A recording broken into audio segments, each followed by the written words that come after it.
Hello from the 4th Street Church of Christ family in Selmer, Tennessee.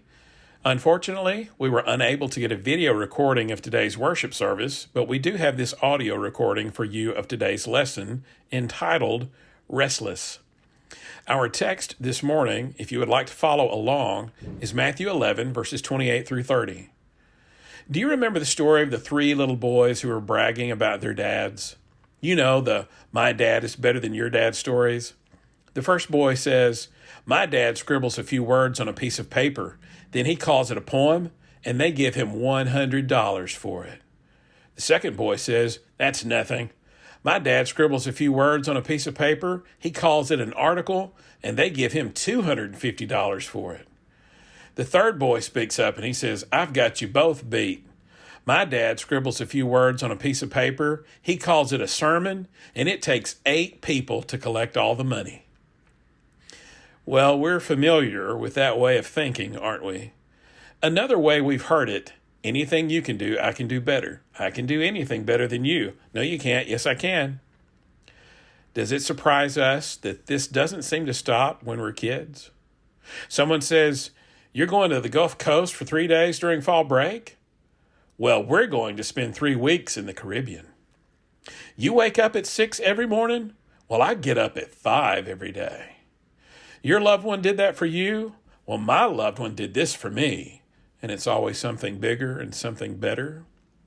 One of my favorite authors said that one day he was buying cholesterol-free butter at Walmart, and the lady at the register said, "It's about time you cleaned up your diet. Personally, I haven't eaten saturated fat in years." We recognize this as something called one-upmanship. One-upmanship. And is it not exhausting? Why do we all fall victim to this, insisting on being the biggest, strongest, fastest, leanest, smartest, or the richest? One writer once shared these thoughts. Most people struggle with 3 basic issues in life. The first is identity. Who am I? The second is importance. Do I matter? And the third is impact. What is my place in life? And we often try to answer, "Do I matter?" on our own terms. Because, of course, we want so badly to matter, and we want so badly to fit in. We want to belong, and we want others to see that we do. Ryan Phan talked about this personally when he said, "I once felt like I had to prove myself to everyone, and I tried, believe me. But there was no one who said, 'Ryan is right about everything,' or no one who said, 'Ryan was right all along.' No one ever recognized me for what I tried to prove to them." He hit on the magic word, prove, what I tried to prove to them. Most of us work hard trying to prove ourselves, to convince God, to convince others, and even ourselves that we are worthy and that we matter. And what's hard is that work never seems to be done. We stumble into playing the one-upmanship game because we so often feel less than, or maybe others make us feel that way, as if we are less than. A few years back, Seattle Seahawks wide receiver Doug Baldwin once sent a text to his younger brother that said, "Don't ever feel like you're good enough, because you never are." And when he was asked about it by a reporter, Baldwin said, "I'm still dealing with it to this day, that I don't feel like I'm good enough. And I don't want my brother to feel like that because it's a lonely feeling. It's just so lonely." And this proving business is exhausting, isn't it? Many of us feel like we're getting similar messages sent to us. Don't ever feel like you're good enough because you never are. So we feel like we have to go to the distance in everything we do to fight off this fear that we will never be good enough compared to the super wives and the super husbands and the super moms and the super dads out there, the super workers, the super sons, the super daughters, all these people who look like they can do everything better. It leaves us restless on the inside. Spiritually speaking, Jesus even told a story about religious one-upmanship in Luke 18. The story of the Pharisee and the tax collector who both went to the temple to pray. The tax collector prayed, "God, have mercy on me. I'm a sinner." The Pharisee prayed, "God, look at all this stuff I don't do. And look at all this stuff I do. I'm better than that tax collector. Jesus told that story referring to people who are one-uppers, like the Pharisees, who were confident of their own righteousness and looked down on everyone else. It's hard to find rest for your soul when your life is wrapped up in trying to prove your worth. It's hard to find rest for your soul when your worth is bound up in what you feel you have to do. It's hard to find rest for your soul because so many people spend so much time trying to prove themselves to God and trying to prove themselves to others. What a burden. What a heavy load to carry all the time. Remember Jesus' words in Matthew 11, verses 28 through 30. Come to me, all you who are weary and burdened, and I will give you rest. Take my yoke upon you, and learn from me. For I am gentle and humble in heart, and you will find rest for your souls. For my yoke is easy, and my burden is light. Jesus said we have a restlessness. But in those verses, Jesus isn't talking about being physically restless. He's talking about spiritual restlessness. The people he talked to when he spoke these words, they were tired. Why? They were always trying to prove themselves religiously. They were always trying to prove themselves under the weight and the burden of the old law. For the Jews, when they heard the word yoke, probably the first thing they thought of was the law, the old covenant. And a yoke was a fitting picture. Some people here today or listening online, you grew up seeing yokes, maybe even working with them. But for other people, the only time they've ever seen a yoke might have been from seeing one hanging from the ceiling in Cracker Barrel. A yoke is that wooden frame that joins two animals together, this wooden bar with these holes in them for these two oxen to be able to put their heads through. And these oxen will then pull heavy loads. And that yoke has these two animals bound together. I would imagine it would be exhausting work. In Matthew 23, Jesus said that the teachers of the law tied heavy burdens and loads and put them on other people's shoulders. But they were unwilling to help those who struggle under the weight of their rules. Later, Peter would say in Acts 15, now then, why do you try to test God by putting on the necks of the disciples a yoke that neither we nor our fathers have been able to carry?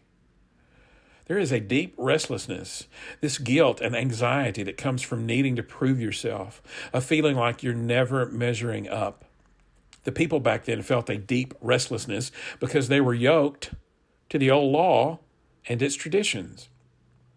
It said there are 613 commandments in the old law, the do's and the don'ts.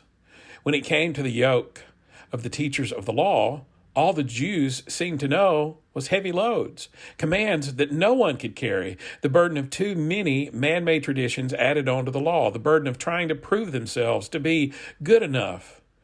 And the people must have thought, we can't do this. We can't keep all these rules. We can't be perfect. Do we see how Jesus would have gotten their attention back then? All these people trying to prove themselves, spiritually speaking, and Jesus comes along and says, take my yoke upon you and learn from me. My yoke is easy and my burden is light. You can follow the yoke, the teaching, the man-made regulations of the Pharisees and be overly burdened, or you can take my yoke, my teaching, and find rest and peace and mercy and true forgiveness. Man-made religion means you are saved by being better than everybody else. You are saved by your performance. Eugene Peterson once wrote this. I think he called it The Window. He said, imagine yourself moving into a house with a huge picture window overlooking a lake with a grand view of snow-covered mountains in the distance. You have a ringside seat. Before all of this beauty, cotton clouds, wild storms, sun-brightened colors, rocks and trees, and these wildflowers and the rushing water. At first, you're just captivated by this view. Several times a day, you just stop what you're doing and stand before this window to get a good look at the majesty and the beauty.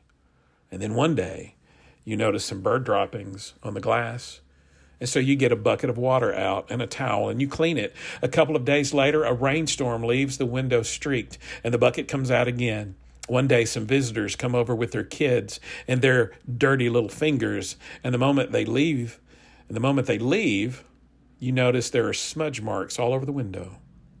They're hardly out of the door before you have the bucket out again. You're so proud of that window, and it's such a large window, but it's incredible how many different ways foreign objects can attach themselves to that window, messing up the view, distracting from the view. Keeping that window clean now becomes a compulsive obsession. So you accumulate ladders and buckets and squeegees, and you construct scaffolding outside and one inside. You have to get to all the difficult corners and heights. You end up having the cleanest window in North America, but it's now been years since you've looked through it. You've become a Pharisee. How did the Pharisees miss what the woman at the well saw?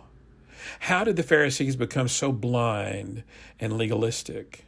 They saw the law as their window, their way of getting closer to God, but they eventually put the window in the place of God himself, and we can keep it clean. And in doing that, they missed the point of the law, seeing Jesus and the beautiful life that he called them to, a life he wanted them to live. So God's standards still matter. But if we focus only on the rules, we miss the point of the rules. We miss the point of the law. And ultimately, we miss the majesty of God himself. God's law is about God's love. When Jesus summarized what matters most to God, he narrowed it down to our relationship to him and our relationship to others. Mark 12:30-31. Love the Lord your God with all your heart, soul, mind, and strength, and love your neighbor as yourself. Jesus said, Matthew 11, take my yoke upon you. Jesus was saying, you're already yoked to the old law. What you need is a new yoke. Back then, the rabbis, the teachers, they had their own interpretations of the first books of the Bible. And that was considered a rabbi's yoke. That was their teaching, a rabbi's yoke.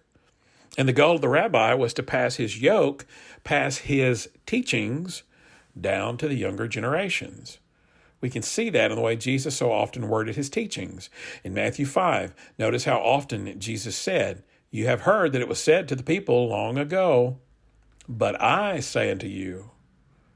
Like you've heard it said, love your neighbor and hate your enemy, but I say to you, love your enemies and pray for those who persecute you. Jesus' yoke, his interpretation of the law is very clear. Go beyond the law. Do more than what is expected of you. Go the extra mile. It was not that Jesus demanded less from his followers. The Sermon on the Mount shows that he looked for more. I like the quote that goes like this. I think it was Michael J. Fox who said it. He said, I am careful not to confuse excellence with perfection. Excellence I can reach for. Perfection is God's business. Sinless perfection is impossible. Godliness is within reach. The Rabbi Jesus, his teaching, when his yoke says, be perfect, therefore as your heavenly Father is perfect, it means with God as your perfect standard, be like him. Don't try to place limits on loving other people.